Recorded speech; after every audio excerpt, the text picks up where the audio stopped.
सो है गाइज, मैं हूं अरुण कश्यप और आप देख रहे हो टू द ट्री चैनल। दोस्तों, इस वीडियो में हम बात करने वाले हैं कि अपने गुलाब से अधिकतम मात्रा में ब्रांचेज कैसे प्राप्त की जाएं और अधिक मात्रा में फूल कैसे प्राप्त किए जाएं। दोस्तों, हमें अपने गुलाब से अधिक मात्रा में फूल और ज़्यादा मात्रा में ब्रांचेज लेने के लिए कुछ काम करने होंगे। दोस्तों, हमें अपने गुलाब से ज़्यादा ब्रांच और ज़्यादा फूल कैसे लेने हैं, मैं आपको इस वीडियो में स्टेप बाय स्टेप बताने जा रहा हूं। दोस्तों, अंतिम स्टेप आप ज़रूर सुन के जाना क्योंकि वो हमारे गुलाब के लिए बहुत आवश्यक है। दोस्तों, अगर आप चैनल पर नए हो तो चैनल को सब्सक्राइब कर लेना, वीडियो को लाइक कर देना। दोस्तों, यूट्यूब पे चैनल तो बहुत है, चैनलों की भरमार है, लेकिन अच्छे चैनल बहुत मुश्किल से मिलते हैं। अगर आप इस चैनल पे हो तो आप इस चैनल को सब्सक्राइब कर लीजिए। तो ज़्यादा बात न बनाते हुए वीडियो में बढ़ते हैं आगे। Come on, let's go.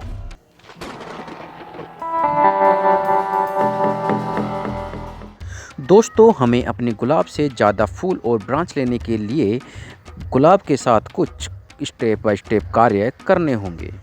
इस वीडियो में बताए गए सभी स्टेप बहुत महत्वपूर्ण हैं। दोस्तों, पहला और अंतिम तो स्टेप बहुत ही ज़्यादा इम्पोर्टेंट है। अगर आपने अंतिम स्टेप नहीं देखा है तो मानिए कि आपकी पूरी ही वीडियो बेकार हो जाएगी। इसलिए आप अंतिम स्टेप ज़रूर देखना और उसमें बताए गए तरीके का प्रयोग ज़रूर करके देखना। आपको मैं वादे के साथ कह सकता हूं कि आपको अपने गमले में जो गुलाब है उस पे अधिक फूल और ब्रांचेज आपको देखने को मिलने वाली हैं। दोस्तों, एक बार मैं और बता रहा हूँ आपसे कि इसके सभी स्टेप्स महत्वपूर्ण हैं और एक एक स्टेप इसका अपने आप में बहुत महत्व रखता है। उसे आपको स्किप नहीं करना है, सही से देखना है और अपने गुलाब के साथ उन्हें दोहराना है। अगर आप अधिक मात्रा में फूल और ब्रांचेज पाते हो तो मैं वादे के साथ कह सकता हूँ आप उन स्टेप्स को दोहराइए और आप ज़्यादा मात्रा में ब्रांच और फूल पाइए। सबसे पहले ये एक नॉर्मल सा काम है, आप अपने गुलाब के साथ इसे कर डालिए। ये क्या कार्य है? सीधा सा कार्य है कि आप जो अपने गमले की मिट्टी है उसकी गुड़ाई कर दीजिए। इसलिए आप किसी भी धातु के कोई भी आपके पास चीज़ है, खुरपी है, कुछ भी चीज़ है, चाकू है, उससे आप अपने गमले को इस प्रकार खोद डालिए। खोदते बार ये बात ध्यान रखनी है कि हमें अपने गुलाब की जड़ नहीं काटनी है, इसीलिए हमें सिर्फ ये खुदाई किनारों पर ही करनी है। गुलाब की जड़ों से कम 1-1.5 इंची की दूरी पर हमें इस प्रकार ये खुदाई करनी है। दोस्तों, खुदाई होने के बाद इसका सबसे महत्वपूर्ण और पहला स्टेप आता है ये है हमारे पास मस्टर्ड केक यानी कि सरसों की खली। दोस्तों, सरसों की खली का फर्टिलाइज़र सबसे ज़्यादा महत्वपूर्ण होता है गुलाब के लिए और हम अपने गुलाब में सबसे पहले सरसों की खली को प्रयोग करने वाले हैं। दोस्तों, आप सरसों की खली को सीधा छोटे टुकड़ों में तोड़कर या दरदरा पीसकर या बारीक पाउडर के रूप में पीसकर प्रयोग कर सकते हैं। दोस्तों, मैं बारीक पाउडर के रूप में पीसकर इसका प्रयोग करने वाला हूं। ये मेरे पास मिक्सी का ग्राइंडर है। मैं इसमें अपनी जो मस्टर्ड केक है हमारे पास उसको मैं इसमें डालने वाला हूं। तो इस प्रकार हम अपने मस्टर्ड केक को, जो कि हमारी सरसों की खली है, उसे हम अपने ग्राइंडर मिक्सचर में पूरी तरीके से भर देंगे। मैं इसे पूरे को इसमें उलट रहा हूं ताकि सारी खल मेरी इसमें आ जाए। दोस्तों, यह ज़रूरी नहीं है कि हम मस्टर्ड केक की अधिक मात्रा ही प्रयोग करें। अगर हमारे पास ज़्यादा मस्टर्ड केक है तो हम धीरे धीरे बाद में भी इसका प्रयोग कर सकते हैं। उसके पाउडर को हम इतने बचा कर रख सकते हैं। तो हमारे पास ये ग्राइंडर है, हम इसमें अपने इस मिक्सचर को तैयार करते हैं। इसे मिक्सी पे मैं सेट कर देता हूँ पॉट को और ऑन कर देता हूँ अपना बटन। हमारा मिक्सचर इसका तैयार हो चुका है। ये पाउडर के रूप में है। हमारा बहुत अच्छा पाउडर हमें प्राप्त हुआ है। देखिए, पूरी तरीके से एक बारीक पाउडर हमें मिला है। चाहो तो आप दरदरा भी ले सकते हो, लेकिन सरसों की खली का बारीक पाउडर बहुत अच्छा माना जाता है, इसलिए मैंने इसे बहुत बारीक पीसा है। हमारे पास अब मस्टर्ड केक का बारीक पाउडर है। दोस्तों, अगर आपके पास सरसों की खली नहीं है तो आप सीधे सरसों के सीड्स को भी पीस कर प्रयोग कर सकते हैं।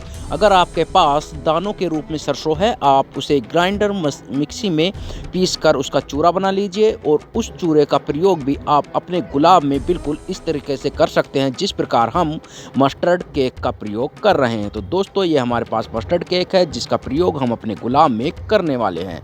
दोस्तों, हम थोड़ी ही मात्रा में इसका प्रयोग करेंगे, लेकिन प्रयोग करना कैसे है, इसे हम सीधा जड़ों में न डालकर गमले के किनारों पर डालने वाले हैं, क्योंकि गुलाब की जड़ जो होती हैं, किसी भी प्लांट की जड़ हो, गुलाब की ही नहीं किसी भी प्लांट की जड़ हो, वो गमलों के आसपास आ जाती हैं। इसीलिए अगर कोई भी आप फर्टिलाइज़र या न्यूट्रिशन की चीज़ अपने गमले में डाल रहे हो तो वो गमलों के किनारों के आसपास डालना ज़रूरी होता है। लोग बाग क्या करते हैं कि वो अपने प्लांट के सीधे जड़ में डालते हैं, जबकि जड़ें जो होती हैं वो अगर आपका पौधा गमले में है तो गमलों के आसपास होती हैं। इसीलिए गमलों के किनारों पर हम अपने मस्टर्ड केक के पाउडर को डाल रहे हैं। अपनी सरसों की खली को हमें गमले के आसपास ही डालना है और आप इसे कम से कम 50 ग्राम इसे डालना है। अगर आपके पास गमले में पौधा है तो आप 50 ग्राम डालिए। तो दूसरे नंबर पे आता है दोस्तों हमारे पास टर्मरिक। जी हाँ दोस्तों, हल्दी भी गुलाब में जादू कर देती है। हमें हल्दी 1 चम्मच डालना है, हमें सिर्फ 1 चम्मच हल्दी डालना है। और हल्दी भी हम बिल्कुल उसी तरीके से डालेंगे जिस प्रकार हमने अपने सरसों की खली के पाउडर को डाला है, वो भी किनारों के पास ही हमें डालना है। ये ज़रूरी नहीं है कि हम एक साथ लाइन बनाकर ही इसमें डालें, हम थोड़ा थोड़ा इस तरीके से भी डाल सकते हैं जैसे मैंने अपने गमले में डाला है। तो दोस्तों जिस प्रकार हमने मस्टर्ड केक डाला था किनारों पे, उसी प्रकार हमने हल्दी को भी डाला है। दोस्तों अब आती है तीसरी नंबर की चीज़ है जो इसके लिए बहुत इम्पोर्टेंट है, ये बिल्कुल मस्टर्ड केक के बराबर इम्पोर्टेंट है, वो है चाय की पत्ती। जी हाँ, चाय की पत्ती को आप या तो ऐसे ही प्रयोग कर सकते हैं सीधे, या अगर आपके पास किचन वेस्ट से कोई चाय की पत्ती निकली है तो उसे आप धोकर भी प्रयोग कर सकते हैं। इसका प्रयोग भी हमें इसी तरीके से करना है कि इसे भी सिर्फ हमें गमले के किनारों पर डालना है। दोस्तों चाय की पत्ती गुलाब के लिए रामबाण है, एक संजीवनी के बराबर है। अगर आप अधिक मात्रा में गुलाब से फूल लेना चाहते हो, अधिक मात्रा में ब्रांच लेना चाहते हो, तो आपको चाय की पत्ती अधिक फूल और ब्रांच दिला सकती है। दोस्तों वीडियो में बताए गए सभी स्टेप बहुत इंपॉर्टेंट हैं। वीडियो थोड़ी लंबी होने वाली है, इसलिए आपको थोड़ा घबराना नहीं है, पूरी वीडियो को अंत तक देखना है क्योंकि लास्ट का स्टेप बहुत इंपॉर्टेंट होने वाला है। तो हमारा अगला स्टेप है, एक बहुत इंपॉर्टेंट स्टेप है ये है गोबर की खाद। दोस्तों मैंने ये सूखे उपले से डिकम्पोज करके गोबर की खाद को तैयार किया है। इसकी फुल वीडियो आप चैनल पर विजिट करके देख सकते हो। अगर आपको कूड़ी से गोबर का खाद मिलता है तो आप उसका प्रयोग भी कर सकते हो। तो दोस्तों हम अपने गोबर के खाद का प्रयोग भी अपने गुलाब में करने जा रहे हैं। ये भी उसी प्रकार करना है, किनारों पर ही हमें गोबर का खाद डालना है क्योंकि जब हम पानी डालेंगे तो वो पौधों की जड़ की तरफ को अपने आप ही चलेगा। और वैसे अधिकांश जड़ आपको पता ही है कि गमले के किनारों पर आ जाती हैं, तो इसीलिए जो हमारा न्यूट्रिशन है गोबर के खाद का वो भी हमारे गुलाब को भारी मात्रा में मिलने वाला है। इसकी मात्रा भी आप लगभग 100 ग्राम ले सकते हैं। 100 ग्राम हम अपने गमले में गोबर का खाद साइड में डाल रहे हैं। दोस्तों गोबर का खाद अगर आप अपने गुलाब में कुछ ज़्यादा भी डाल देते हैं तो इसका भी कोई नुकसान नहीं होता है, यह भी फ़ायदेमंद ही रहता है। बात यह होनी चाहिए कि आपका जो गोबर का खाद है वो पूरी तरीके से डिकम्पोज होना चाहिए। अगर आपका डिकम्पोज गोबर का खाद नहीं है तो वो आपके गुलाब को नुकसान पहुंचा सकता है, अन्यथा यह गुलाब के लिए बहुत लाभकारी होता है। तो इसे भी हम अपने गमले में चारों तरफ ऐसे ही फैला देंगे और इससे लाभ प्राप्त करेंगे। तो दोस्तों ये था गोबर का खाद। अब आता है नेक्स्ट स्टेप है हमारा राख। दोस्तों राख की मात्रा अगर मैं बात करूं तो राख की मात्रा हमें सिर्फ 1 चम्मच लेनी है। 1 चम्मच से ज़्यादा अगर हम राख का प्रयोग करते हैं तो यह नुकसानदेह हो सकती है, नुकसान पहुंचा सकती है, लेकिन अगर हम 1 चम्मच राख का प्रयोग करते हैं तो यह फ़ायदेमंद हो सकती है। वैसे भी राख जब डिकम्पोज हो जाती है तो पूरी तरीके से कंपोस्ट खाद में बदल जाती है और एक बेहतरीन कंपोस्ट खाद का काम करती है। इसीलिए हम 1 चम्मच अपने गुलाब में राख डालने वाले हैं। दोस्तों यह राख हमने गाय के गोबर को सुखाकर उसके उपले बनाकर और उनको जलाकर राख प्राप्त की है। गाय के गोबर की राख बहुत लाभकारी होती है, इसीलिए हम अपने गुलाब में गाय के गोबर की राख का प्रयोग कर रहे हैं। दोस्तों इन सभी चीज़ों को डालने के बाद हम अपनी गमले के सोइल को पूरी तरीके से इनमें मिक्स कर देंगे। ये काम हम अपने हाथों से करने वाले हैं। जितने भी हमने इसमें इंटीग्रेट गेरे हैं उन सभी को हम अपनी मिट्टी में पूरी तरीके से मिला देंगे। इसीलिए हमने अपनी पहले मिट्टी की गुड़ाई की थी। गुड़ाई मतलब चाकू से उसको खोदा था। आप किसी भी चीज़ से खुरपी वगैरह से उसे खोद सकते हैं और एक अच्छा मिक्सचर प्राप्त करने के लिए हम उसे हाथ से अब मिला रहे हैं, ताकि हमारे पौधे को सभी न्यूट्रिशन समान अनुपात में प्राप्त हो सकें और हमारे गुलाब से ज़्यादा ब्रांचेज और फूल हमें प्राप्त हो सकें। दोस्तों, लेकिन ये अंतिम स्टेप नहीं है। अंतिम स्टेप होता है शुरू। अब वो है मात्र एक पानी। बात है पानी हमें कैसे डालना है। ये एक नॉर्मल पानी है। नॉर्मल पानी इसमें जादू नहीं करेगा, जादू करेगा एलोवेरा। जी हाँ दोस्तों, हम एलोवेरा का पानी इसमें डालने वाले हैं। एलोवेरा को पहले हम छोटे टुकड़ों में काट लेंगे और इन टुकड़ों को फिर हम अपनी बोतल में भर देंगे। जो हमारे पास बोतल है इसके ढक्कन में मैंने पहले ही छेद किए हुए हैं। दोस्तों, ये छेद आप भी किसी गर्म चीज़ से कर सकते हैं, नुकीली और गर्म चीज़ से इस छेद को कर सकते हैं, ताकि आप फुहारे के रूप में अपने गुलाब में पानी डाल सकें।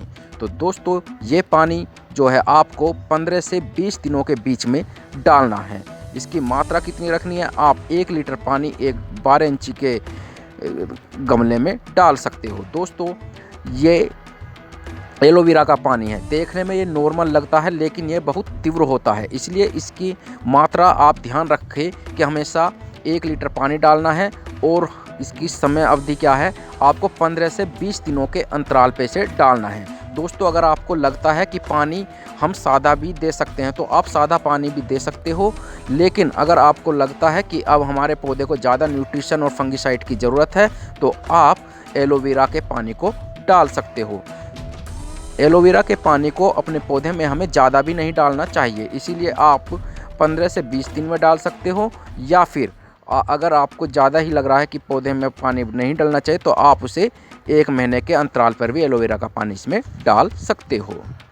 दोस्तों, ये अंतिम और महत्वपूर्ण स्टेप था। इसी के लिए मैंने कहा था कि आप वीडियो के अंत तक बने रहना है, तो आप बने रहे हैं। इसके लिए आपका बहुत अधिक मैं शुक्रिया अदा करता हूँ।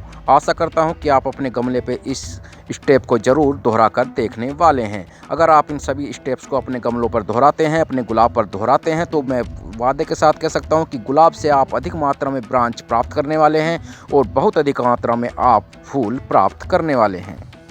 आपका पौधा हेल्थी भी रहेगा और आपका पौधा हरा भरा और लंबाई में हाइट भी ज़्यादा लिए हुए होगा। तो दोस्तों, चैनल कर लीजिए सब्सक्राइब। मिलते हैं नेक्स्ट वीडियो में, तब तक के लिए बाय बाय।